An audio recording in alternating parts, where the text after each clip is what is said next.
Nashville, Tennessee. Nashville-area residents are reeling after the second-deadliest tornado event in Tennessee history tore through their homes and killed at least 24 people early Tuesday. Corey Quinlan said in an interview that he, his wife and their son were barely able to find proper shelter before a tornado hit their house. Quinlan, who described himself as a lifelong worrywart, said he was sitting outside after the National Weather Service issued a tornado watch when he saw the wind pick up in the distance. He immediately yelled to his wife and went to find his son, Sid, so they could run into their basement for safety.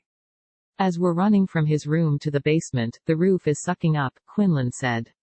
So I'm looking at my son running towards me, and I'm looking behind him, and the roof is going in the sky and debris everywhere. I mean, I've never seen so much particles flying in the air.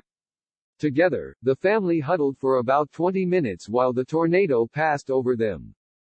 All you could hear was crashing. You didn't know what it was, what was breaking, what was coming down. It was just loud, Quinlan said. I mean, when we were walking down the stairs, I could feel the atmospheric pressure change. My ears popped. Quinlan said that if he had waited just a few more seconds to alert his wife to the tornado, they might not have made it out alive. I'm letting that sink in a little bit, but yeah, he said. It definitely was a miracle, because, I mean, that's where we sleep. That's where he sleeps. The family is unsure what will happen in the coming days, but Quinlan is trying to stay positive knowing that his wife and son are alive. Everything else is replaceable, he said. Download the NBC News app for breaking news. Tennessee Gov. Bill Lee, who declared a state of emergency Tuesday, called the devastation heartbreaking.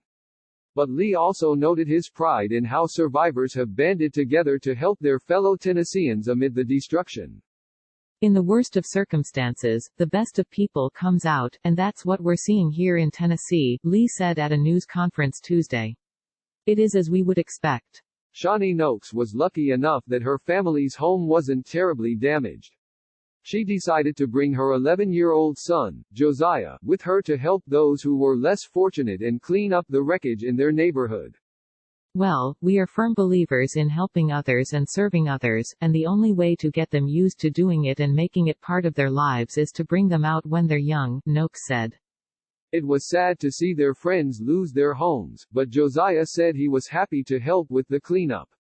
A good Samaritan, everybody helps you and you help everybody, Josiah said. Chris Folsom worked with a group of people in his neighborhood to help save an elderly couple who were trapped in their home. Folsom said they had to climb in through the couple's window after the devastation of their home left the door inaccessible. There was debris all on the ground and insulation and into the bedroom they're laying, the elderly couple, and the ceiling had fallen on top of them, Folsom said. So they're just laying there with the ceiling on top of them. Folsom said he didn't even think before going to help the group of strangers extricate the couple. He's sure that the people who were helping had their own losses but still went out to lend a hand. I mean, people just show up in your yard and start cleaning up debris and saws and, just doing work, Folsom said. They don't know you. They don't ask for thanks. They just do it. Looking at the destruction and wreckage is overwhelming, Folsom said. You do have to take a step back and say, okay, what's my next step, he said. But then you just make a plan. There's really no other choice. You just have to do it. Katie Beck reported from Nashville. Doha Madani and Natasha Roy reported from New York.